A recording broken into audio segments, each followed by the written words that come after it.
tardes. Esta es la clase más importante de segunda fase, ¿ya? Y una clase a la que no debieron faltarse es a esta. ¿Por qué? Siguiente. Porque hoy día no solo vamos a repasar la teoría, sino vamos a ver qué preguntas vienen en los exámenes, sobre todo para los que se vienen, el examen del internado, el UNAM y el más importante, el examen del resultado medio. Uso la ropa. Sí.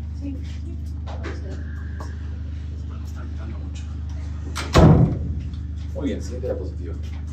Entonces, vamos a repasar solo un poco de anatomía. Siguiente. Esta clase ya la tuvieron, ¿cierto? Anatomía. Y algunos detalles. La nariz se puede dividir también en 5 subunidades. El dorso, la pared lateral, la punta, las alas y el triángulo blando de Converse. Siguiente. Primera lección de la tarde. Nunca se toca el triángulo blando, ¿no? ¿Por qué? Porque pueden causar lesiones como esta, ¿no? Se daña la faceta, acá un angelito le puso ahí los tensores, queriendo levantar la punta, pero entró a través del triángulo blando.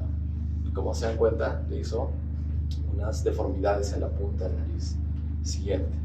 Tampoco jueguen con ácido hialurónico. ¿Ya? Se los digo porque ustedes es una promoción más numerosa, probablemente se dediquen a hacer medicina estética, mientras consiguen el trabajo, ¿no? Entonces, miren lo que pasó. Pusieron ácido hialurónico en la punta de la nariz y se necrosó. Siguiente. Y es que la arteria de la nariz normalmente son 2, al costado de cada cartílago nasal. Pero 1 de cada 100 puede tener esta variante anatómica. O sea, tener una sola arteria que se divide recién a la mitad de la punta. Y entonces si entran y colocan ácido en esta zona, pues se necrosa toda la nariz.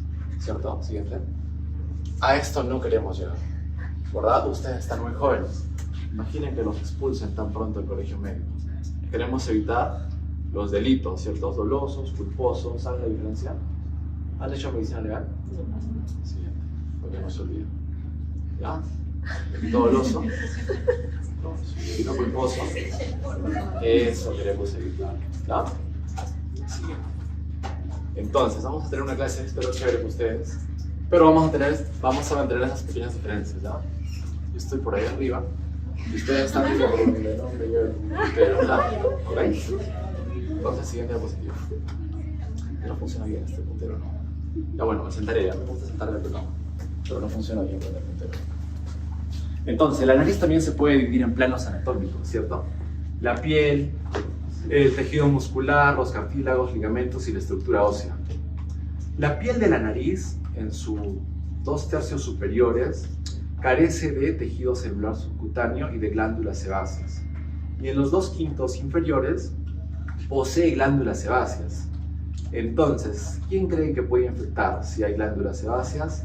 El estafilococo aureus. A ver, por estafilococo. Doctor, ¿cómo se llama? Davis, ¿qué marcarías? De esta pregunta definen, ¿acertura? ¿Internado en el salud o en el INSA? ¿Qué penicilina no posee espectro antibiótico frente al estafilococo aureus? ¿Cuál marcas? Bien, entre los chocolates son premiados, ¿no? Así es que responden bien. Dicloxacilina. No, esa no es la respuesta. El grupo no lo muestra. ¿Cómo se llama? Ampicilina. Ampicilina. Sí, esa es la respuesta, muy bien. ¿Qué sabor le gusta? Chocolate, fresa. Chocolate. Acá tengo un chocolate. Bueno, entonces. Estafilococo aureus. ¿Cuáles son las penicilinas antiestafilocócicas? Oxacilina, cloxacilina y cloxacilina, ¿no? Y la meticilina, ¿han escuchado del MARSA? Sí. Entonces también es el estafilococo aureus meticilino resistente, ¿verdad? Entonces también hay el meticilino sensible. Ampicilina, ¿para qué se usa? Estreptococo. ¿Estreptococo cuál? Para RPM, ¿cierto? Cuando hagan obstetricia, el estreptococo haga la actividad. Otra indicación de la ampicilina, listeria monocitógenes, ¿ya? Básicamente esos 2 se están usando y es lo que preguntan, ¿ok? Hay otra, no sé cómo se llama. Virginia. El forúnculo en el vestíbulo nasal puede ser peligroso por A. Producir sinusitis. B. Ser causante de hemorragias. C. Dejar cicatrices retráctiles. D. Producir trombosis en el seno venoso, cavernoso, perdón. E. Producir celulitis solitaria. D. ¿cierto? ¿Por qué puede ser peligroso? Porque puedes producir trombosis. Todas las venas de la región facial, las supratroncleares, supraorbitarias, las angulares van a drenar ¿hacia dónde? Hacia el seno cavernoso. Por eso no se toca la región de la punta nasal, ¿verdad? Muy bien, vamos a aprender ahora. Tengo unos favoritos. Vamos a ver uno de... Una menta, ¿no? Pero está muy bien. Sigamos. Tengo varios sabores, ¿sabes? Tengo muchas preguntas. Muy bien. El ESMAS. ¿Han escuchado el ESMAS? Este es un término medio nuevo, ¿ya? Que no se estudia normalmente en el college. O sea, todos los músculos de la mímica facial están rodeados de una estructura músculo-aponeurótica, como lo dice acá. Y rodean todo el cuerpo y están casi que debajo de la piel. Entonces, el ESMAS cambia de nombre de acuerdo a la zona anatómica donde se ubica. Por ejemplo, en la frente, ¿cómo se llama? Se llama la galia. En la cara son los músculos de la mímica facial cubiertos con el ESMAS. En el cuello, el ESMAS es el platisma cutáneo del cuello. Y así puede llegar hasta los miembros inferiores donde es la fascia de Scarpa. Este es un término medio nuevo, como les digo. Entonces, si nosotros en envejecimiento facial, ¿qué se cae? Se cae el músculo del ESMAS, ¿no? Si nosotros tensamos esto, ¿sí? Podemos volver a recuperar caras jóvenes como antes, ¿sí? Entonces, claro, esto lo hacen cuando hagan la especialidad, pues, ¿no? No el máster en medicina estética, ¿cierto?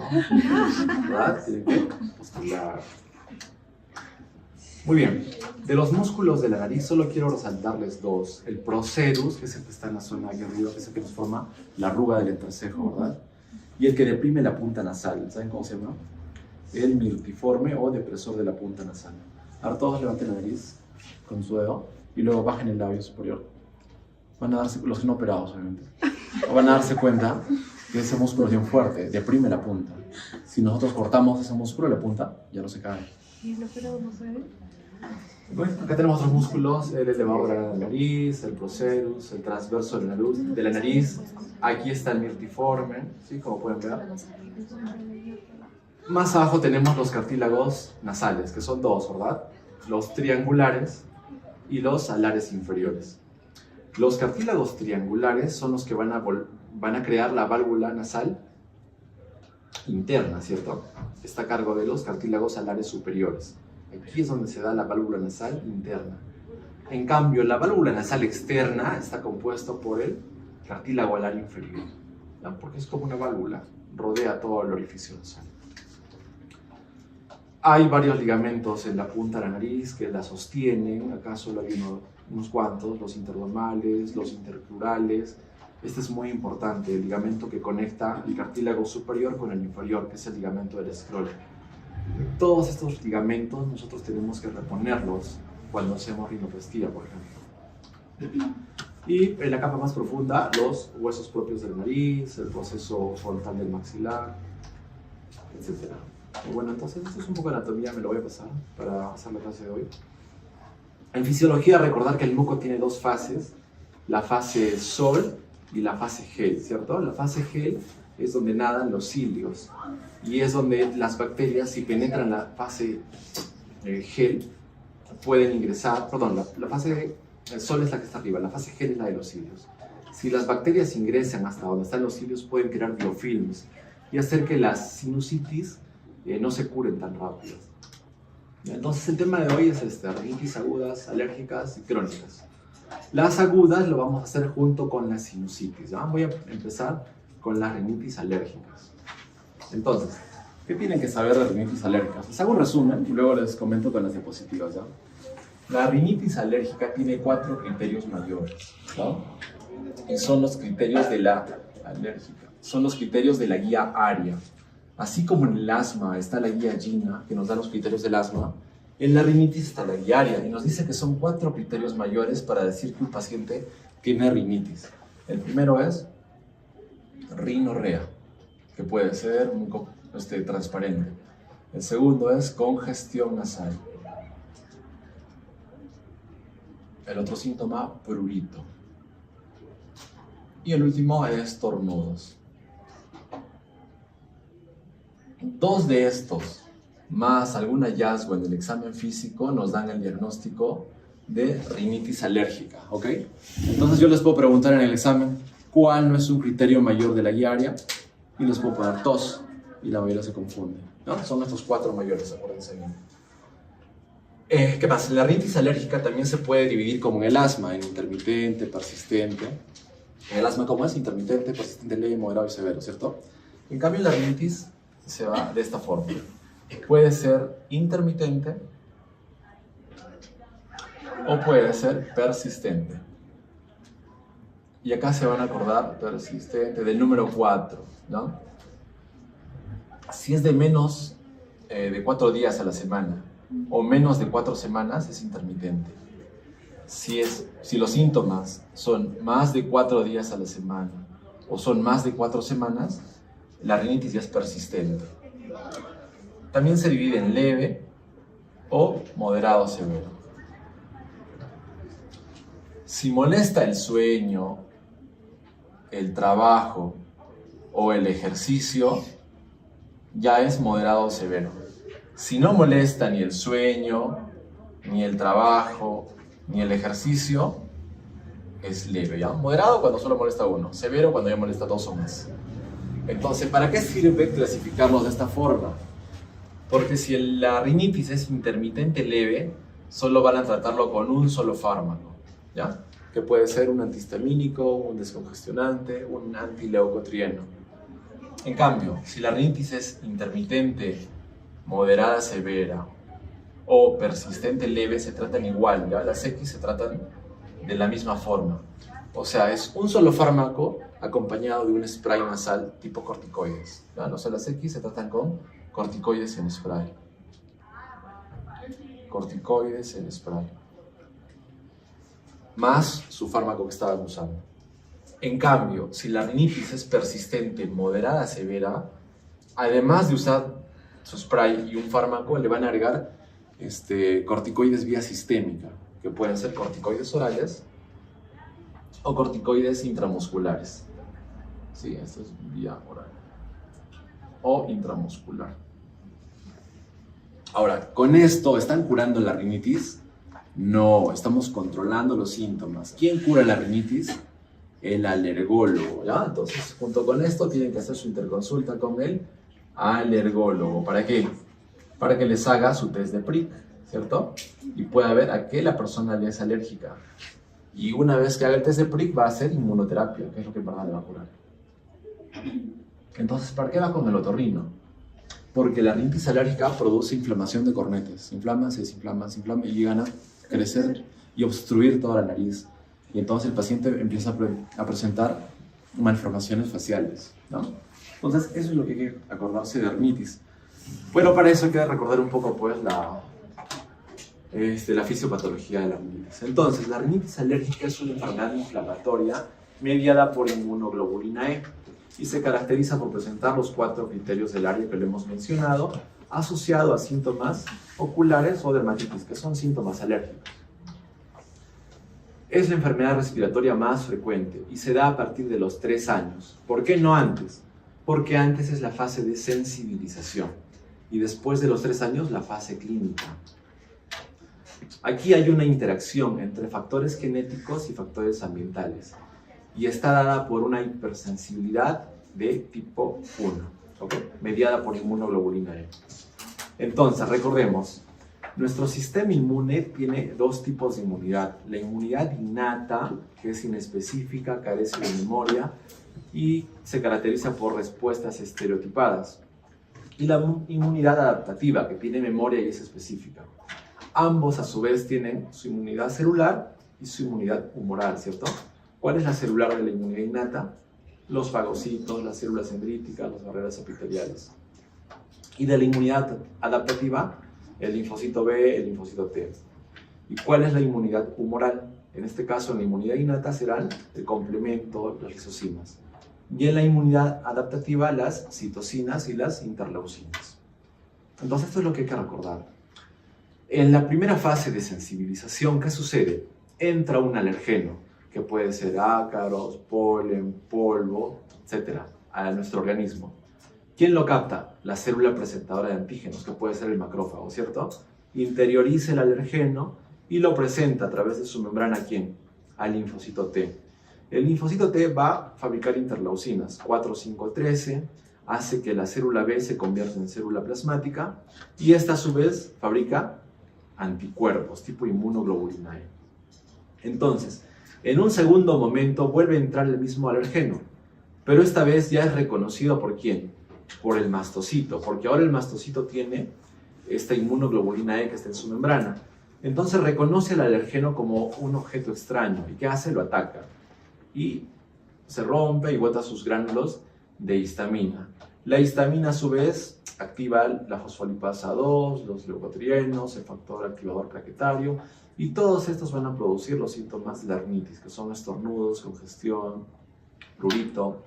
Entonces vamos a ver célula por célula cómo funciona esto de la fisiopatología. La célula presentadora de antígenos, dijimos, que capta el alergeno y lo expresa a través de su complejo mayor de histocompatibilidad al linfocito.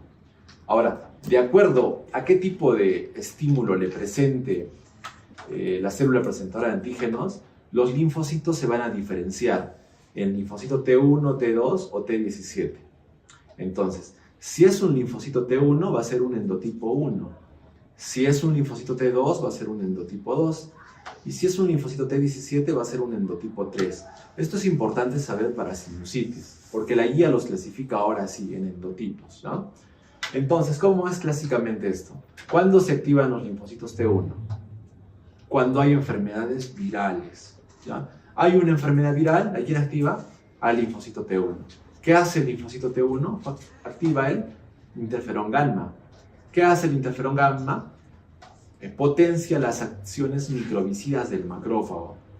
O sea, ahora el macrófago puede comerse microorganismos intracelulares que son los que están en los virus. ¿Cierto? Los virus se meten en estas células y el macrófago viene y se las come. El linfocito T helper 2, en cambio, ¿contra quién actúa? Contra parásitos. O sea, clásicamente es contra parásitos. Entonces, como dijimos, fabrica las interleucinas 4, 5, 13, que hace que la célula B se convierta en célula plasmática y fabrica la inmunoglobulina E. O sea, la inmunoglobulina E en realidad es para parásitos, ¿ya? Y esto, ¿a quién va a activar? Al eosinófilo y al mastocito, como hemos visto. Entonces, en parasitosis, ¿qué va a haber? Eosinofilia. Y también los mastocitos se rompen, entonces empiezan a ver los síntomas de la histamina. Entonces, ¿qué hay que recordar? La cascada de la histamina. El linfocito T3, ¿contra quién actúa? Contra bacterias y contra hongos, clásicamente, ¿verdad? Entonces, el linfocito T17, ¿qué hace? Activa las interleucinas 1, 6 y 23. ¿Y esta a quién potencia? A los neutrófilos en el caso de bacterias y a los monocitos en el caso de hongos. Entonces, ¿qué pasa con una rinitis alérgica? En este caso, no hay parásitos. Y sin embargo, ¿quién se activa? El linfocito T helper 2, ¿verdad? Entonces, ¿quién está actuando? El linfocito T helper 2. Activan de manera normal. Entonces, como es de manera normal, ¿cómo se llama eso? Hipersensibilidad. La hipersensibilidad nos dice que está actuando de manera anormal. Y es una hipersensibilidad tipo 1. Entonces, la hipersensibilidad tipo 1 está mediada por la inmunoglobulina E y se da en todas las enfermedades alérgicas. Muy bien, siguiente pregunta, voy por otra fila. A ver, doctora, no sé cómo se llama. La que no me quiere ver. Ella, ¿cómo se llama? ¿Cómo te llamas? ¿Yo? Sí. Hilary. Hilary. ¿Qué responderías acá? ¿Qué enfermedad no presenta reacción de hipersensibilidad tipo 1? Estas son preguntas de NAM, ¿no? O sea, las estoy sacando, así vienen. ¿Cuáles son? Ahora despierte, doctora. ¿Qué marcas? Asma, anafilaxia, rinitis alérgica, síndrome de Goodpasture, dermatitis atópica. ¿D? La D, síndrome de Goodpasture. ¿Por qué? Porque todas las demás son alérgicas. El asma, alérgica. Anafilaxia, alérgica. Rinitis alérgica, me lo dice. Dermatitis, alérgica. ¿Qué es el síndrome de Goodpasture? ¿Han hecho nefro? Sí, ¿verdad? Son anticuerpos antimembrana basal del glomérulo. Entonces, la hipersensibilidad tipo 1, como dijimos, alergias. Las de tipo 2 son anticuerpos antimembrana. ¿Dónde se dan estos anticuerpos antimembrana? Anemia hemolítica autoinmune en los glóbulos rojos, síndrome de Goodpasture en la membrana basal y en miastenia gravis. ¿Qué atacan los anticuerpos? Los receptores de acetilcolina, ¿cierto? Los de tipo 3, el lupus. Tipo 4, artritis reumatoide. Acá siempre se confunden y esto preguntan. El tipo 3 es artritis reactiva. Esto es una artritis seronegativa. ¿Han hecho reumato? Ya, cuando hagan le ponen cuidado, ¿no? ¿Qué diferencia hay entre artritis reactiva y la artritis reumatoide? Son tipos de hipersensibilidad diferentes. Bueno, entonces, ¿qué hace la inmunoglobulina E? Dijimos que tiene alta afinidad por los mastocitos y por los basófilos. Entonces, ¿qué va a pasar con el mastocito? Se rompe, ¿cierto? Y entonces se empieza a liberar no solo la histamina, sino también mediadores preformados, como ¿quién? Proteasas, proteoglicanos. Entre estos, ¿quién está? Miren, aquí está la heparina. ¿Qué hace la heparina? Anticoagulante. Entonces, ¿qué también puede haber en rinitis? Epistaxis, ¿ok? Después, ¿qué más? Activa la ciclooxigenasa y las prostaglandinas. Entonces, hay la cascada del ácido araquidónico que nos lleva a mayor inflamación. Entonces hay que repasar, ¿ya? Con este tema debemos repasar la cascada de la histamina, que a su vez es parte de una cascada más grande, que es la cascada de la inflamación. En la rinitis, entonces, no solo tenemos aumento de permeabilidad vascular, vasodilatación, sino también hay quimiotaxis, ¿no? Las células migran, sobre todo los glóbulos blancos, aumentan los glóbulos blancos circundantes. Lo repasan, les voy a dejar los diapos. Entonces, ¿qué vamos a encontrar en la rinitis alérgica? La liberación de histamina. Entonces, los síntomas se dan de acuerdo a los receptores de histamina que son estimulados. ¿Dónde hay receptores de histamina tipo 1? En la membrana de las células musculares de los vasos. Entonces, ¿qué va a haber?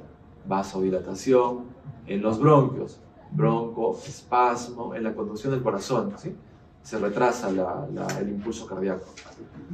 Los receptores de histamina 2 en las células parietales de la mucosa gástrica. Entonces pueden haber diarreas también por alergia, ¿cierto? Porque se empieza a fabricar más ácido, los intestinos funcionan más rápido y pueden haber diarreas por alergias.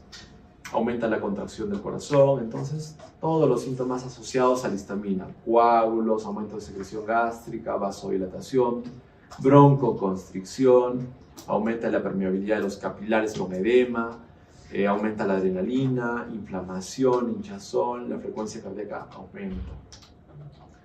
Los eosinófilos. Bueno, los eosinófilos normalmente viven de 1 a 4 días, pero por la interleucina 5 que está produciendo el linfocito 2, mantienen su viabilidad. Entonces estos pueden liberar sus gránulos tóxicos, como la más importante, la proteína catiónica eosinofílica. Pero tiene otras más, ¿eh? Hay colagenasas, elastasas, y todo esto aumenta más la inflamación. Que esto es bueno si hubiera un parásito, ¿cierto? Porque nos defiende. Pero en este caso no hay parásito, entonces nos hace daño. Entonces, ¿cómo diagnosticamos la rinitis alérgica? Dijimos 2 o más criterios de la guía área y un hallazgo en el examen físico, que puede ser el pliegue horizontal del puente nasal, ¿cierto? El saludo del alérgico, ¿cómo es? ¿Cómo se le da la nariz, no? Todos los que tienen arruguitas acá, alérgicos, ¿cierto? ¿Qué más puede haber? Pliegues palpebrales supernumerarios, ojeras, respiración oral, labios fisurados, y puede estar asociado con la tríada atópica, rinitis, dermatitis y asma. Entonces, ¿qué vamos a encontrar en el examen físico? Este es el tabique. Este es el cornete. Cornetes aumentados de volumen, el moco con puentes hialinos clásicos. Y entonces dijimos, ¿qué pasa con el cornete? Empieza a hipertrofiarse. Se hipertrofia hasta que obstruye toda la nariz. Si obstruye toda la nariz, ¿qué va a pasar con la persona? ¿Por dónde va a respirar? Por la boca. Por la boca. Y si respira por la boca, ¿qué creen que pasa? El paladar se vuelve ojival, ¿no? Si se vuelve ojival el paladar, ¿qué creen que pasa con la nariz? El tabique se empuja y entonces empiezan a crecer jivas o se empieza a desviar. ¿Qué pasa si el paladar se vuelve ojival con los dientes? Cabalgan, ¿cierto? Empieza a haber malformaciones en la masticación. No crece el pómulo. ¿Por qué? Porque no hay cómo entra, entonces no crecen los senos paranasales. Por lo tanto tienen pómulos pequeños. El mentón también es chico. ¿Por qué? Porque está con la boca abierta y la lengua se mete para atrás y no está apoyada en el maxilar superior donde normalmente debería estar. Entonces, tenemos todas las fases del respirador bucal, que es una fase sayanoidea, ¿verdad? Este es un adulto, él tiene ojeras. ¿Por qué creen que es? En adultos, ¿por qué dan las ojeras?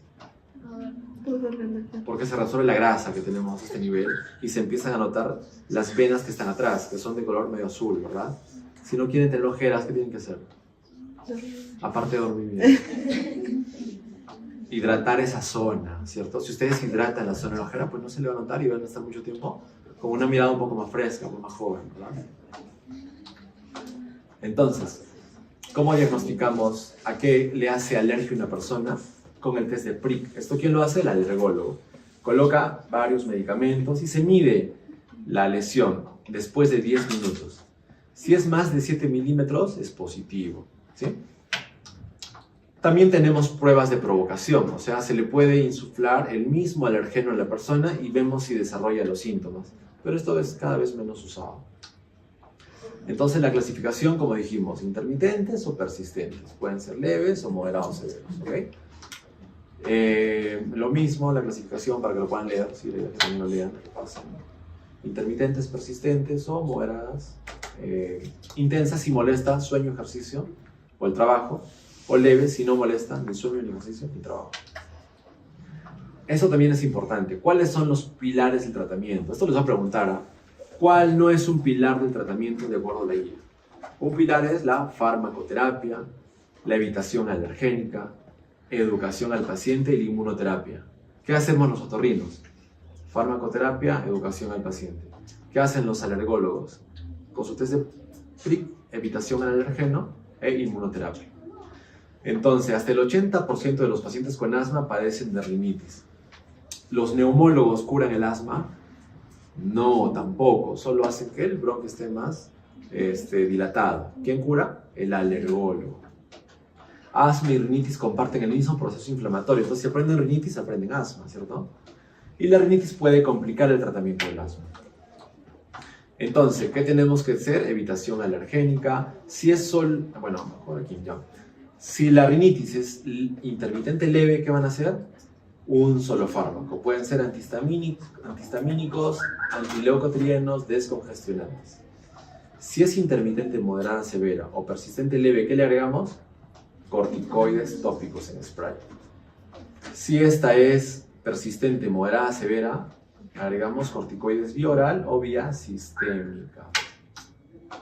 Entonces, ¿qué tenemos que conocer? Los antihistamínicos. Bueno, porque han visto que por la histamina tenemos todos los síntomas. ¿Cuáles son los de primera generación? La clorfenamina, ¿no? Nos preguntaban. La ciproheptadina era la pregunta clásica hace unos años. Preguntaban, ¿cuál es la enfermedad del heno? Sí, es la rinitis alérgica estacional. ¿Ya? Y el tratamiento clásico era la ciproheptadina. O sea, es una rinitis alérgica. Ya no se clasifica así ahora. El dimetilgrinato, que está acá como un antihistamínico primera generación, prometacina, difenilamida. Y todo el resto ya son de segunda o tercera, pues solo apréndanse los de primera. ¿Por qué? Porque esto ha sido preguntado en el 2000. ¿Cuál es un antihistamínico de primera generación? A ver, doctores. ¿Astemisoles? No. ¿Loratadina? Tampoco. ¿Terfenadina? No. ¿Prometacina? ¿Cierto? Dijimos, la prometacina es de primera generación. ¿Okay? Entonces, ¿para qué sirven los antihistamínicos? Nos ayudan para el control de la rinorrea, estornudos, picazón y para los síntomas oculares. Son poco efectivos para la congestión nasal. Son de absorción rápida y se pueden usar por periodos prolongados. También podemos usar descongestionantes como la oximetazolina o la fenilefrina, ¿no? ¿A qué nivel actúan? Estimulación alfa-adrenérgica, ¿sí? Hacen que el vaso se contraiga, ¿verdad? Porque en la rinitis está dilatado. Entonces fabrican menos moco. Este es el más importante. Los corticoides intranasales. ¿Por qué? Porque acá detenemos la cascada del ácido araquidónico que va a activar la histamina. Entonces son los tratamientos de primera línea, ¿ok? Como representantes tenemos la fluticasona y la mometasona. Entonces, excepto en formas leves, digo, ¿no? Estos son en intermitentes, moderado, severo o persistente leve. Entonces, ¿a qué nivel actúan los corticoides? Bloquean la fosfolipasa A2, entonces ya no se da el ciclo del ácido araquidónico, por consiguiente ya no hay lipoxigenasas ni ciclooxigenasas. Muy bien, también podemos dar antileucotrienos, pero estos solo son para los intermitentes leves, y los corticoides sistémicos para persistentes, moderados, severos. La inmunoterapia, ¿quién lo da? El alergólogo. Muy bien. Entonces, también podemos detener a la inmunoglobulina E, porque como hemos visto, si la inmunoglobulina E no se fijara en la pared de los mastocitos, no habrían también todos los síntomas. Entonces, estos son los tratamientos nuevos, ¿ya? El omalizumab es el que está llegando a Perú, viene con el nombre de Solaris, y es para personas que tienen la inmunoglobulina E por los cielos, más de 1000, ¿no? O sea, les damos tratamientos con el alergólogo, spray, no mejoran los síntomas. Entonces, ¿qué hacemos acá? Agentes biológicos. Muy bien, lo mismo. Entonces, ¿qué recomendaciones nos da la guía? Entre usar corticoides intranasales y antihistamínicos, prefieren los corticoides intranasales. Entre dar antihistamínicos orales e intranasales es igual, entonces se puede dar antihistamínicos orales o intranasales. Para rinitis severas, se recomiendan los corticoides intranasales con antihistamínicos intranasales también, no orales, ¿no? Muy bien, aquí está su primo hermano. Esta es una rinitis eosinofílica no alérgica. Es igual que la anterior. ¿Por qué lo van a diferenciar? Porque tiene la inmunoglobulina E normal. ¿Cómo estaba en la rinitis alérgica? La inmunoglobulina E por los cielos. Entonces, esta también tiene prueba cutánea negativa, citología nasal alterada con eosinófilos. El tratamiento es igual que la rinitis alérgica, corticoides y antihistamínicos. Y el otro, la rinitis vasomotora. A diferencia de la anterior, inmunoglobulina E normal también como la otra, pero esta no tiene eosinófilos. La anterior sí tenía eosinófilos, ¿no? A ver, van a responder estos dos casos clínicos para ver si me han entendido. Muy bien, vamos a preguntar por ahí atrás, ¿ya? Vamos a preguntar a sus compañeros. Muy bien, vamos a entrevistarlos, ¿sí? Muy bien, doctora, ¿cómo se llama? Fernanda, a ver, mira. Tienes un paciente con un tiempo de enfermedad de 2 meses, con rinorrea, prurito, estornudos, congestión nasal. ¿Qué te están diciendo? ¿Qué tengo? Si tiene prurito, estornudos, congestión nasal. Rinitis, muy bien. Dice que tiene más de 2 meses de enfermedad. ¿Cómo lo clasificas? ¿Intermitente o persistente? Persistente. Persistente, muy bien. Además, ¿qué dice? El examen físico presenta hipertrofia de cornetes, rinorrea hialina, mucosa pálida.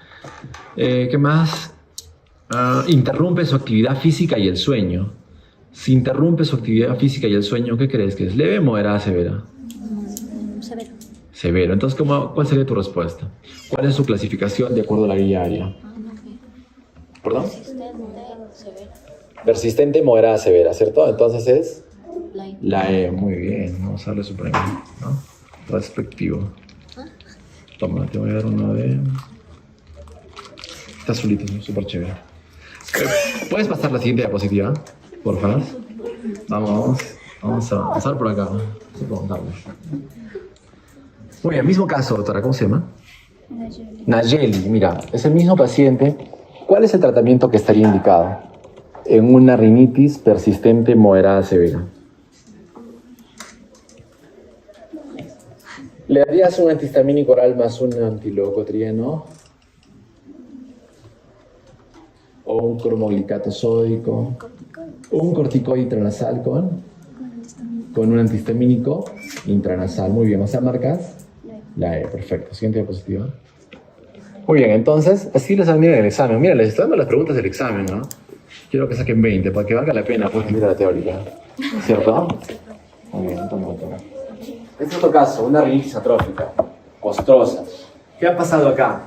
Es la fase final de la rinitis alérgica, donde todas las mucosas se secan y se quedan pequeñas. Entonces, si el cornete se achica y se atrofia, ya no hay quien fabrique moco.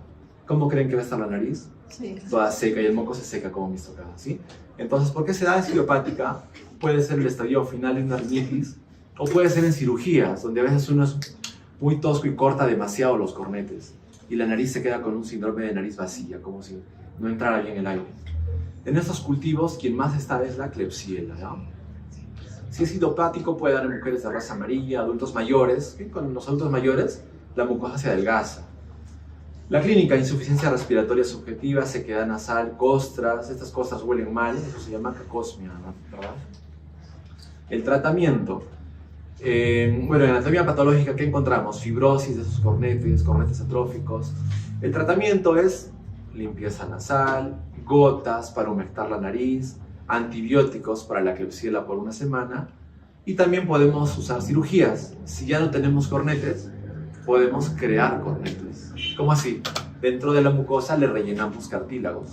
En este caso, por ejemplo, sacamos una costilla y le rellenamos a la mucosa todo un cartílago por dentro, que hace la función de un pequeño cornete. Muy bien. A ver, doctores, lo que se ven un poco. ¿Qué está mal aquí? Está taponando. Miren dónde está su luz. Wow, ¿cierto? ¿Qué pasó acá? No lo tenía más otro lado. Aquí la doctora está protegiendo, ¿no? Son muy abajo con nosotros. ¿Acá qué están haciendo? La hoja sala, ahí está su compañero. ¿Aquí? ¿Qué es esto? Test de Schindler. ¿Han hecho parálisis facial? Sí. Si la lesión, si el test de Schindler está alterado, ¿a qué nivel está la lesión? La primera, laberíntica. Primera porción. ¿Porción?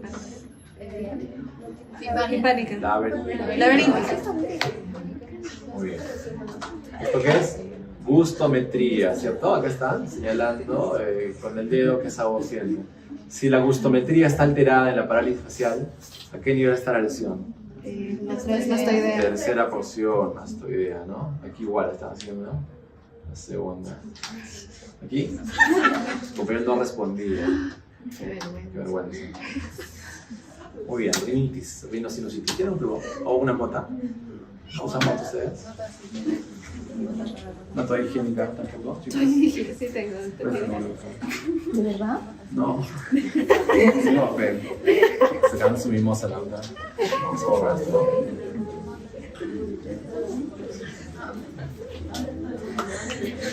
Vamos a avanzar la segunda parte. No se mueran, guárdense un poco.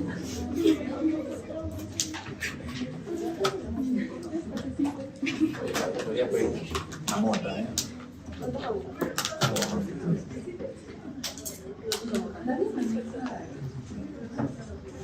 Muy bien, esta parte también vamos a hacer un pequeñño resumen y de eso hablamos en las diapositivas. ¿Qué es lo que sí o sí tienen que saber y no se pueden olvidar? Les voy a pasar igual el artículo, he sacado toda esa información y las diapositivas. Muy bien, entonces la rinosinusitis, así como la rinitis tiene su guía aria, la sinusitis tiene su guía EPOS, así se llama, ¿no?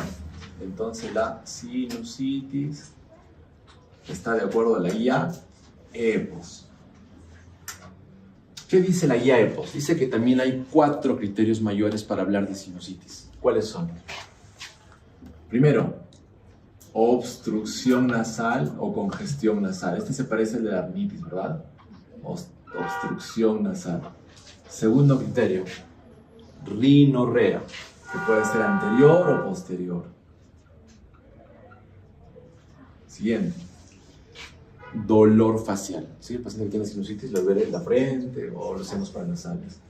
Dolor facial. Y el último, lo que les saben del COVID. Hiposmia, anosmia. ¿No? Son los criterios. Hiposmia o anosmia. Entonces, todas las sinusitis que vamos a ver a continuación. ¿Puedo ir avanzando? Puedo avanzando ya, para que veamos mejor su compañero. Entonces, tienen esos 4 síntomas mayores. Por estos no los vamos a diferenciar. Tenemos que ver algo más que me ayude a diagnosticar la sinusitis. Entonces, las sinusitis pueden ser agudas, ¿cierto? Menos de 12 semanas. ¿Qué más? Pueden ser crónicas. Más de 12 semanas. Digamos, ya está la rinitis. ¿Por qué no me avisan? Bueno, más de 12 semanas. Después, aquí también tenemos una clasificación especial que son las rinosinusitis fúngicas. Después, ¿quiénes más están? Las sinusitis odontogénicas. Y también tenemos algunas sinusitis secundarias a otra causa, como las inmunológicas. Entonces, las rinosinusitis agudas también se pueden clasificar en 3. En las rinosinusitis virales, ¿cierto? También pueden ser posvirales. Así dice la guía de EPOS, ¿ah? Posvirales. O también se pueden clasificar en rinosinusitis bacterianas. Entonces, ¿cómo es una rinosinusitis viral? ¿Qué gérmenes producen el resfrío común? Rinovirus, virus sincitial respiratorio, parainfluenza, influenza, ¿cierto? El tratamiento de las enfermedades virales, ¿cuál es? Sintomáticos. ¿Qué le da? Paracetamol, lo que no gusta dar, pues paracetamol, ¿no? Paracetamol. En las postvirales, ¿qué sucede? Y esto se resuelve en menos de 10 días, ¿no? En menos de 10 días se debe haber pasado la rinosinusitis aguda. En las postvirales, en cambio, nos hemos quedado con uno o con dos síntomas de la sinusitis. O sea, nos da la gripe y nos quedamos con congestión nasal. O nos quedamos con rinorrea. Que estamos bien, pero seguimos con rinorrea. O tenemos dolor facial. Entonces, ¿qué tenemos que dar aquí? Sprays nasales. Solo de manera sintomática por un tiempo, 10 días. En cambio, cuando hablamos de que la sinusitis se volvió bacteriana, aquí también hay 5 criterios, dice la guía. Si empieza a haber fiebre, puede ser que la rinosinusitis ya no sea viral, sino es bacteriana. Si el moco se vuelve amarillo o verde, ¿cierto? Una rinorrea amarillenta o verdosa. Después, ¿qué más? Si el dolor se incrementa. Si el dolor se incrementa, puede ser que ya sea bacteriana. 3 o más hacen el diagnóstico de rinosinusitis bacteriana. ¿Ya? O sea, aparte de eso, tiene que tener 3 o más de estos. ¿Qué más puede haber? Doble pico, así se llama. La enfermedad tiene un doble pico. O sea, estaba bien, te estabas recuperando y luego otra vez te pusiste mal. ¿Por qué? Porque te sobreinfectaste con una bacteria. Y que tenga laboratorios elevados, BCG y PCR, ¿no? Laboratorios aumentados. Estos me hacen el diagnóstico de rinosinusitis bacteriana. Tratamientos acá, antibióticos, ¿cierto? Porque son rinosinusitis bacteriana.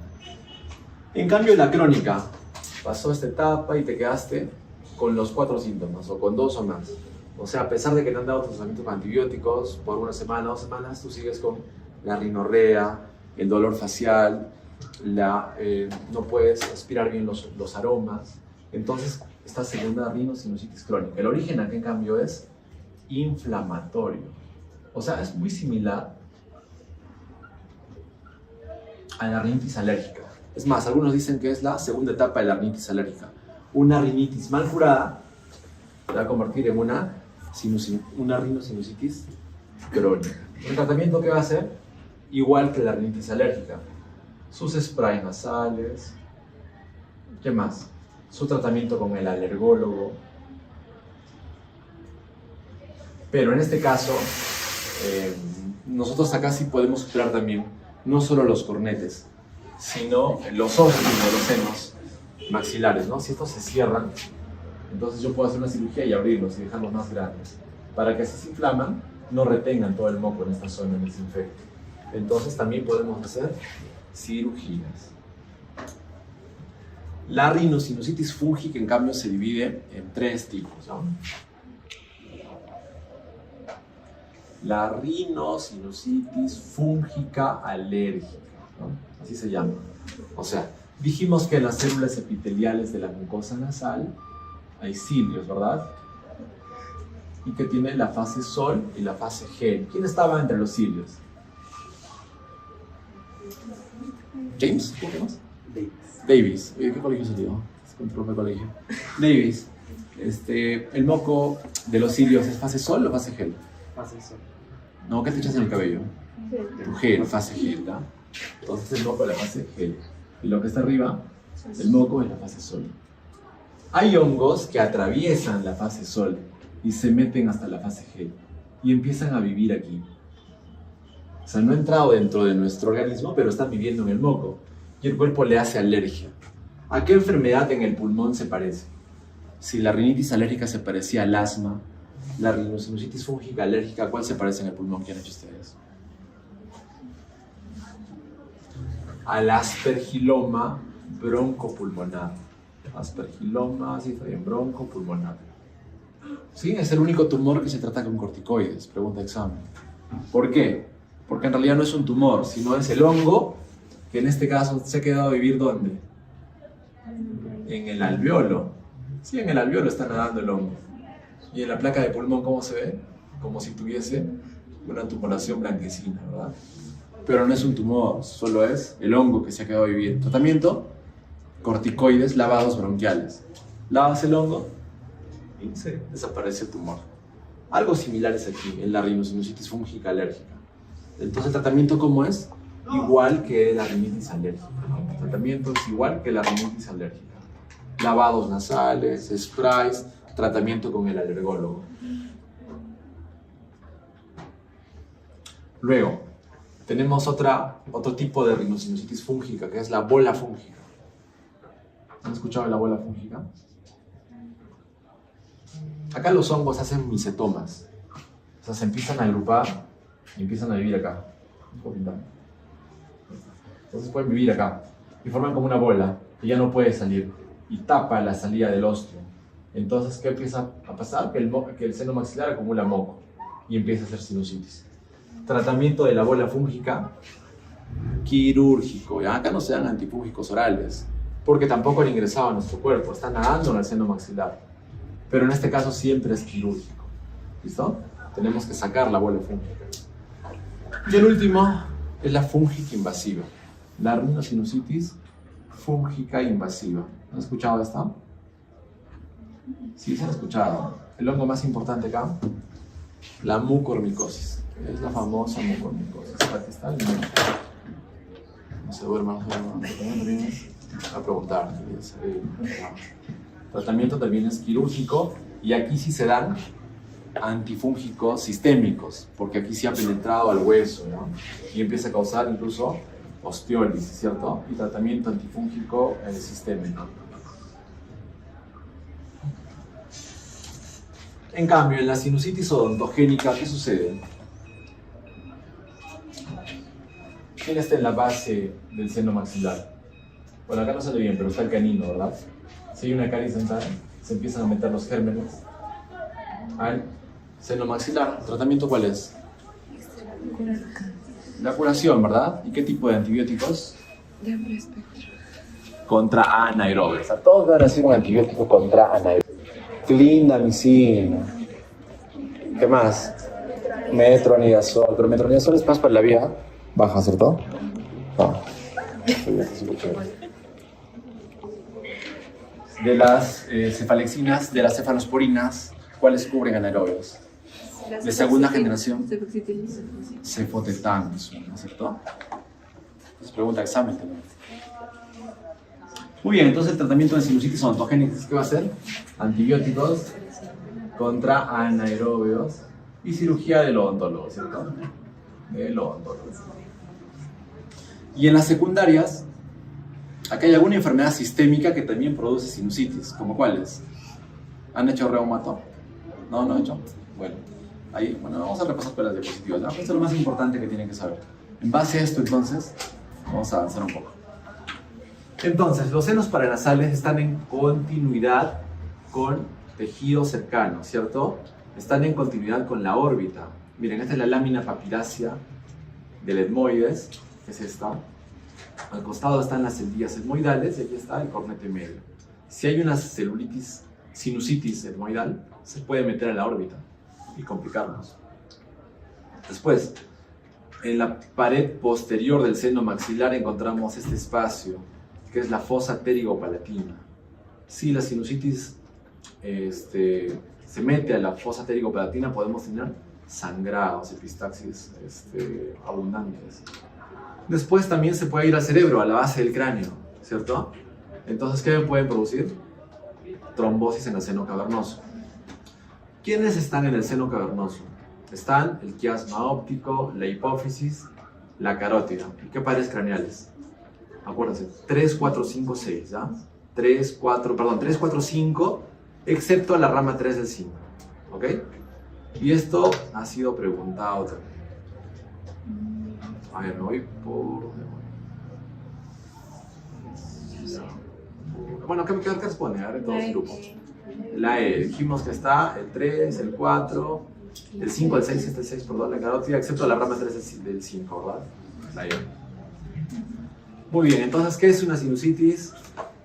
La guía EPOS dice que es una inflamación de la nariz y los senos paranasales. Y tienen 4 criterios: bloqueo nasal, descarga, dolor, anosmia y hiposmia. Entonces el diagnóstico se va a dar 2 o más criterios de la EPOS asociado a algún hallazgo en el examen físico, que pueden ser pólipos nasales, obstrucción del meato medio, edema, o cambios imagenológicos, ¿sí? Con ocupación de los senos paranasales. Es crónica cuando es más de 12 semanas. Y aguda cuando es menos de 12 semanas, como dijimos, se clasifican en agudas. Las agudas pueden ser, virales, postvirales o bacterianas. Si son virales, también llamado resfrío común, ¿cierto? Resuelve menos de 10 días, es autolimitado. En cambio, en postvirales nos hemos quedado con uno de los síntomas de la sinusitis. Cuando se habla de... miren, esta es una diferencia para que vean cómo son los virales. Es el rojo, ¿no? Viene la enfermedad, tenemos la sinusitis y se resuelve en el transcurso de 5 a lo mucho 10 días. En cambio, el verde es una postviral. Viene la enfermedad y nos hemos quedado con alguno de los síntomas de la sinusitis. En cambio, en la sinusitis bacteriana viene la enfermedad, estamos recuperándonos y luego otra vez recaemos y continuamos con los síntomas. Entonces, ¿cuándo dijimos que es rinosinusitis bacteriana? Cuando tiene 3 o más de los siguientes criterios: rinorrea mucopurulenta, dolor facial severo, fiebre, doble enfermedad, aumento de PCR y BCG. ¿Cuáles son los agentes causales de la rinosinusitis bacteriana?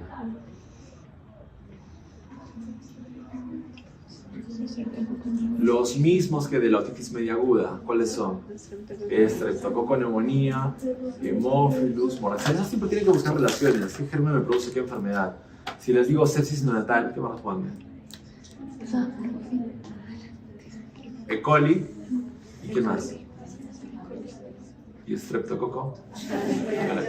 Que son los mismos de quién? De la meningitis del recién nacido, ¿verdad?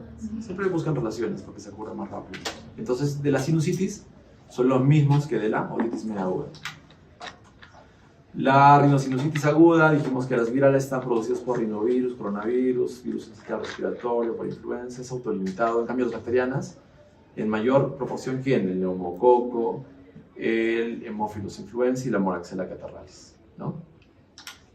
¿Qué más? Virales, sintomáticos, paracetamol, AINES, hierbitas medicinales, zinc.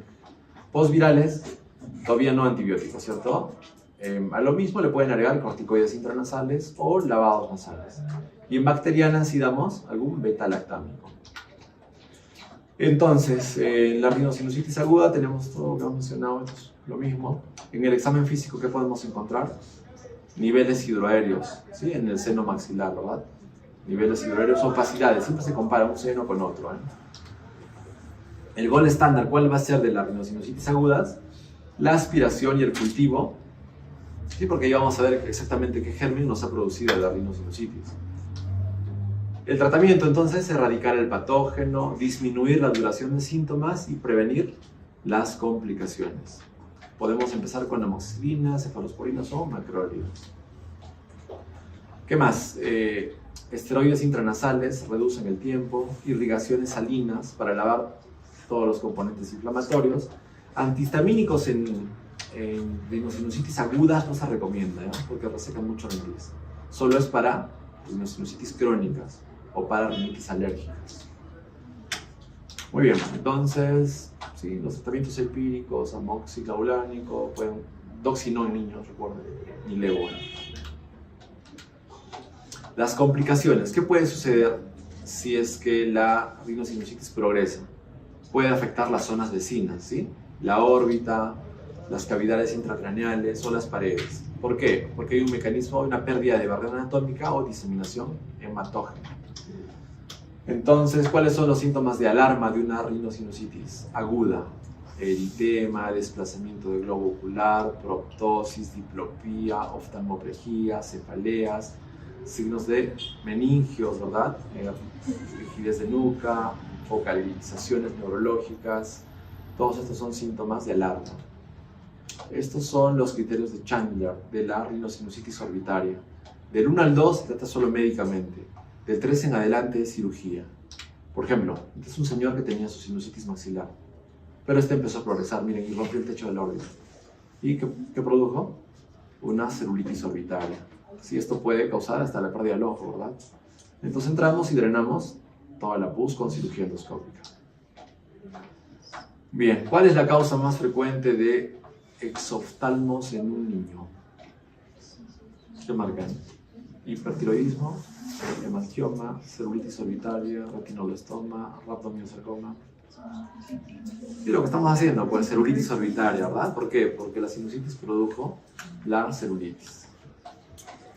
Entonces, ¿qué complicaciones pueden haber por sinusitis? Meningitis, absceso, osteomielitis. Esto es lo que debemos prevenir, drenando adecuadamente los senos, ¿no? A ver, ya, bueno, rinosinusitis agudas. ¿Es cierto que? Vamos a responder por allá. Por atrás, no, por el medio. Perdón, ¿cómo se llama? ¿Sí? ¿Jorge? Jorge. El seno más frecuente afectado es el frontal, en las rinosinusitis agudas. ¿Por qué creen que es el maxilar? Porque con ese se nace, ¿verdad? ¿Por qué seno nacemos? Maxilar, etmoidal. ¿Y cuáles se desarrollan después? Esfenoidal y el último. El frontal sería el último, ¿verdad? Muy bien, ¿este cómo se llama? Adrián. ¿Nunca interviene como agente la E. coli? ¿O sí puede haber E. coli en la nariz? ¿Cómo podría meterse una E. coli en la nariz? Piénsalo peor.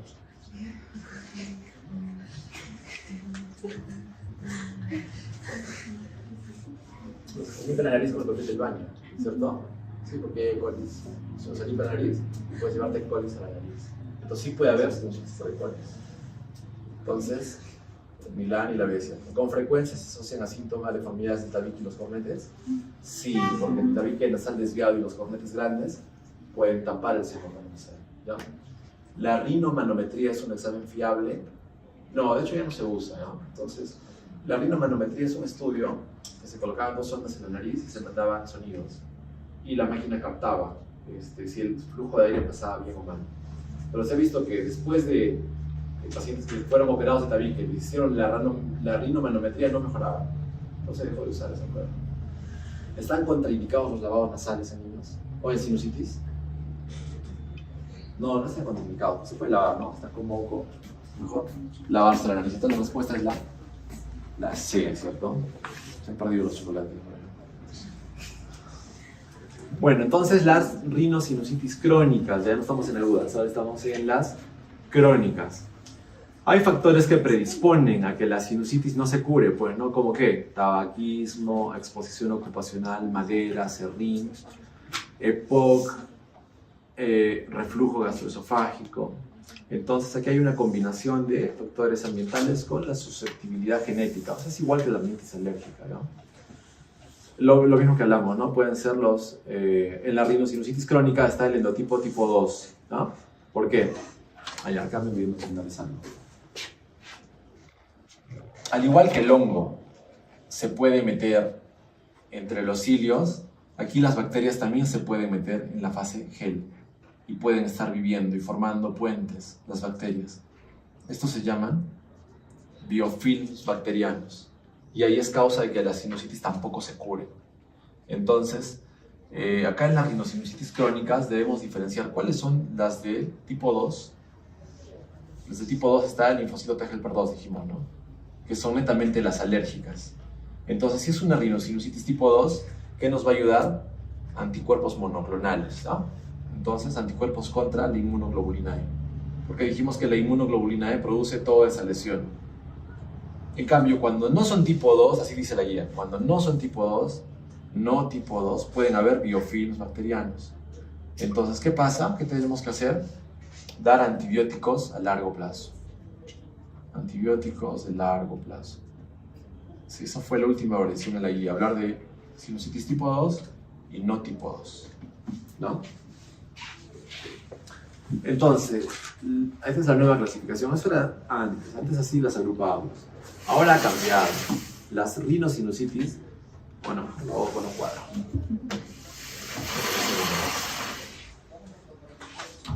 Ya. Las rinosinusitis ahora pueden ser primarias o secundarias, ¿ya? Voy a empezar con las secundarias. Las secundarias dice que pueden ser localizadas o difusas. O sea, localizadas en una sola fosa nasal o difusas en ambas fosas nasales. Entonces, ¿qué puede producir una rinosinusitis secundaria de vía mecánica? Que los cilios no se muevan adecuadamente. ¿Dónde hay eso? En fibrosis quísticas. En fibrosis quística puede haber sinusitis, porque el cilio no se mueve, acumula moco. Después, discinesia ciliar primaria, o sea, acá los cilios tampoco se mueven. Puede ser una secundaria inflamatoria, o sea, ¿aquí quién está? La granulomatosis con poliangeitis, que antes se llamaba enfermedad de Wegener, o la granulomatosis eosinofílica con poliangeitis, que antes se llamaba enfermedad de Churg-Strauss. Ambos lo van a estudiar en reumato, Wegener y Churg-Strauss. Se van a acordar que estas dos enfermedades reumatológicas producen sinusitis. ¿Cuál es la diferencia? En que la de Wegener produce ANCA-C positivo. En cambio, la de Churg-Strauss produce ANCA-P positivo. ¿Sí? Son anticuerpos antinucleares que se piden en enfermedades reumatológicas. O también la sinusitis puede ser por deficiencias inmunológicas como VIH. Estas son las secundarias difusas. También pueden haber secundarias localizadas. O sea, es una sinusitis que no es por la nariz, sino puede ser por una sinusitis odontogénica, como hablamos, ¿no? Viene una caries dental y nos produce sinusitis. O una bola fúngica, o un tumor. O las sinusitis pueden ser primarias, como las que hablamos, que pueden ser tipo 2 o no tipo 2. Tipo 2, que son las alérgicas que hemos mencionado, o no tipo 2, las que son por biofilms bacterianos, ¿no? Entonces, a ver, esta pregunta. ¿Cuál sería el diagnóstico más probable en un paciente de 55 años que comienza con síntomas de obstrucción nasal, secreción purulenta? ¿Y qué puede ser? Obstrucción, secreción nasal, sinusitis, ¿verdad? Pero además dice que presenta proteinuria, elevación de la BCG y positivo para ANCA-C. Entonces es una sinusitis, pero ya de un carácter más sistémico. ¿Por qué? Porque hay proteinuria, BCG. ¿Dónde puede haber eso? Enfermedad de Wegener, ¿sí? Y si es lo mismo y dice ANCA-P, ¿qué sería? Eso lo va a preguntar, ¿eh? No se confundan.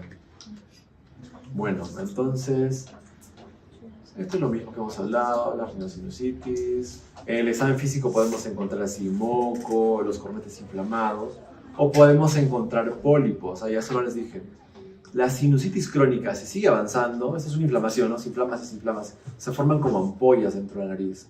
Esas ampollas son los pólipos nasales. Es una inflamación muy crónica, ¿ok? ¿Cómo se tratan los pólipos? Uno, resecándolos, y dos, tratando de la alergia para que no vuelvan a salir. Muy bien, entonces, el tratamiento de la rinosinusitis, si son secundarias de la causa de fondo, ya sean reumatológicas, de la discinesia ciliar primaria, las inmunológicas que hemos mencionado. Si es primaria, ¿qué tenemos que dar? Como la rinitis, ¿no? Corticoides intranasales, lavados nasales, educación. Si no mejora en 2 semanas, ampliamos estudios, ¿no? Tomografía, test de PRIC, laboratorios. Y empezamos a hacer la clasificación. Tipo 2, voy a utilizar anticuerpos, terapia biológica, anti-inmunoglobulina E. No tipo 2, antibióticos a largo plazo. Ambas además se pueden tratar con cirugía para dejar los senos más grandes. Los lavados nasales son muy importantes, irrigación salina. ¿Qué más? Muy bien, acá tenemos un niño que se la nariz, si se hacen los lavados nasales, ¿no? El mensurito y se lava la nariz. Muy fácil, ¿verdad? Esto es lo que más ayuda en sinusitis. Muy bien. El tratamiento, como dijimos, corticoides intranasales. Si hay pólipos, retirar los pólipos. Si no, el tratamiento con spray lavados. El tratamiento quirúrgico, ¿para quién se selecciona? Para los que no mejoran con terapia médica, para los que presentan sinusitis agudas 4 episodios al año, o ya hay complicaciones de sinusitis. Bueno, de las fúngicas que dijimos, está la fúngica alérgica, el tratamiento es como la rinitis alérgica. De la bola fúngica, miren, la bola fúngica se ven así como pocones en la tomografía. Por eso sabemos que es una bola fúngica. Entonces aquí hay micetomas, ¿cierto? Tratamiento quirúrgico siempre. Se pueden dar antifúngicos orales O sea, pueden dar, pero no va a hacer efecto, ¿cierto? En cambio, en la fúngica invasiva por el mucor, aquí sí, porque invade alta tasa de mortalidad, ¿cierto? 80%. Sobre todo en quienes, en diabéticos o en inmunosuprimidos. Muy bien, acá terminamos. Cirugía endoscópica. ¿Para qué nos sirve la cirugía endoscópica nasosinusal? Entonces nos ayuda a tratar la sinusitis, porque los senos podemos dejarlos más amplios para que no se cierren. ¿Cuánto de moco se produce en un seno maxilar al día? En todos los senos. ¿Se acuerdan? ¿No se acuerdan? Más o menos 1 litro a litro y medio de moco por día. No nos damos cuenta porque lo pasamos, porque el aire lo seca, ¿cierto? Pero si ese moco se queda retenido en los senos, pues se empieza a infectar, duele la cabeza, ¿no? ¿Qué más podemos hacer con cirugía endoscópica? Tratar tumores, hacer septoplastias, tratar las fístulas de líquido cefalorraquídeo. Nosotros los otorrinos operamos fístulas de líquido cefalorraquídeo. Descompresión orbitaria en la enfermedad de Graves. Vamos a ver con dibujos, ¿no? Entonces, para eso tenemos que conocer muy bien la anatomía de los senos paranasales. Pues recuerden que, miren, hace poco en Lima murió una persona por pólipos nasales. El médico que entró se metió a la base del cráneo. O hace muchos años en el CASE también, sacando pólipos, metieron a la base del cráneo y empezó a hacer paro el paciente. Porque son masas blancas que se parecen al encéfalo. Entonces tenemos que tener muy bien los reparos anatómicos, hasta dónde meter el endoscopio, cuántos milímetros va de la nariz hasta el seno maxilar, de la nariz hasta el seno senoidal, ¿no? Para poder realizar estas cirugías. Esto es un cadáver, ¿sí? De una fosa nasal izquierda. Este es el seno, este es el cornete inferior, cornete medio, cornete superior, cornete supremo. ¿Quiénes drenan en el meato inferior? Conducto nasolacrimal, ¿cierto? ¿Quiénes drenan en el meato medio? Seno maxilar, seno frontal y etmoidal anterior. Es pregunta examen también, ¿sabes? ¿Quiénes drenan en el meato superior? Esfenoidal y etmoidal posterior, ¿no? Entonces la cirugía endoscópica nos permite navegar a través de todos estos espacios, ¿sí? Vamos a navegar un poco. Miren, este es un tabique. Este es el cornete inferior, el cornete medio. ¿Ya? Esta es una fosa nasal izquierda. Atrás, si se dan cuenta, está el arco coanal, ¿verdad? Sí, y esta es la tomografía, estamos en esta zona. Este es el cornete medio, cornete inferior. Cornete medio, cornete inferior. Acá hay unos repliegues mucosos que protegen el seno maxilar, que se llama apófisis fusiforme. Entonces, si yo entro y corto este cornete medio, voy a encontrar esta imagen. Puedo encontrar estos repliegues mucosos. Detrás de este repliegue mucoso vamos a encontrar el seno maxilar, que en este cadáver tenía un seno maxilar accesorio. Normalmente hay uno. Entonces, ¿en qué consiste la cirugía? Es ampliar estos huecos, estos ósteos, y dejarlos así, grandes. Bueno, acá se ve exageradamente grande, ¿no? En realidad la cirugía es pequeñita, son 1 centímetro, centímetro y medio. ¿Qué reparos anatómicos tenemos que tener cuidado acá? Que en el techo del seno maxilar, ¿quién se encuentra? La órbita. En la pared posterior del seno maxilar, la fosa pterigopalatina. Miren, acá atrás se puede ver la arteria esfenopalatina, ¿no? Que se rompe en epistaxis. O sea, también puedo tratar epistaxis con cirugía endoscópica. Aquí hemos abierto, miren, esta es la bula etmoidal. O sea, es un seno etmoidal. Si se abre la bula, se encuentran así, ¿ves? Bastantes, como que huequitos, ¿sí? Es el laberinto de los senos etmoidales. Y aquí arriba, ¿quién drena? El seno frontal, ¿verdad? Todos drenan en el mismo meato. Maxilar, etmoidal y frontal. También puedo tratar obstrucciones del conducto nasolacrimal. Esta es una cirugía que yo realicé. Canalizamos este conducto nasolacrimal y le pusimos una sonda. Vamos a ver si se puede ver el video. Y le estamos sacando su sonda de Crawford. Acá ya tuvo 3 meses de cirugía. Le sacamos la sonda por abajo y por arriba. Y por dentro de la nariz se ve así la sondita Crawford, ¿no? Hemos canalizado todo el conducto nasolacrimal. O sea, esta cirugía la realizan otorrinos y oftalmólogos. ¿Con quién lo van a mandar? Con otorrinos. ¿Por qué? Porque los oftalmólogos dejan cicatriz, pues. Nosotros no. ¿Esto qué es? También se pueden tratar tumores. Este era un mucocele, ¿ven? Estaba destruyendo el seno frontal. Estaba destruyendo el seno frontal con la diplopia, la bolita no veía bien. Le hicimos la cirugía. Entonces, entramos al seno frontal y drenamos toda la pus, todo el mucocele. Y luego se veía de esta forma. ¿sí? Pueden ver todas las cavidades. Se puede llegar arriba, en la imagen de izquierda estamos entrando hasta el ostium del seno frontal, base de cráneo. ¿Listos? Muy bien, ¿qué más podemos hacer? Podemos retirar tumores. Este era uno pues chiquitísimo, acá tenía un mucosele pequeño de seno etmoidal. Esta fue la cirugía, bueno, está muy chiquito. Entramos y sacamos el tumorcito. Me ha parecido un moco, ¿no? Pero no, era un tumor. Pero también se pueden hacer cirugías un poco más grandes y sacar nasoangiofibromas o otro tipo de tumores que lo van a hacer en su siguiente clase, tumores de senos paranasales, ¿no? Pero es para que sepan que para todo esto nos ayudan los senos. También podemos llegar a la base del cráneo, ¿sí? Y hacer tumores de hipófisis, ¿cierto? ¿Cuándo se opera una hipófisis? ¿Cuáles son los criterios para operar hipófisis? Cefalea, ¿qué más? Diplopia y alteraciones hormonales, ¿cierto? También podemos descomprimir la órbita, miren, en la enfermedad de Graves y luego después de la cirugía. Ojo torrino, ya. Muy bien. Esta es una paciente que hicimos una prueba calórica. ¿Han visto una prueba calórica? Ah, nadie. Sí.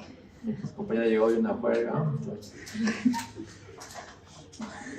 Le colocamos agua fría para estimular los nervios vestibulares, ¿cierto? Y ver si hay nistagmos. En otorrino, el vértigo siempre produce nistagmos, ¿no? Preparando, vamos a adelantar un poco. Ahí, le estamos colocando su sondita, estamos sondeando, ¿no? Con agua fría. Y luego van a ver cómo empiezan los ojitos a hacer su nistagmos. Adelantar un poco. Empezar. Ahí. Ya está haciendo su nistagmo, ¿verdad? ¿Esto para qué nos sirve? Para ver si hay hiporreflexia o reflexia. ¿En qué? En neuronitis vestibular. En la clase de vértigo hicieron esto, ¿verdad? Sí, muy bien, háganlo. Si no han hecho sus prácticas, hagan la prueba calórica. Es muy bonito verla. Y estar controlando los tiempos, cuánto demora en pasar el vértigo, cuánto no. Porque acaban de ver un vértigo periférico en vivo. O sea, pueden hacerle todos los signos. Romberg, Anterberger, todos los signos. Muy bien, ¿les gustó la clase? Si no les gustó, ya saben. Si les gustó, me siguen en redes. Chicos, eso es todo. Son libres. Gracias. Nos vemos.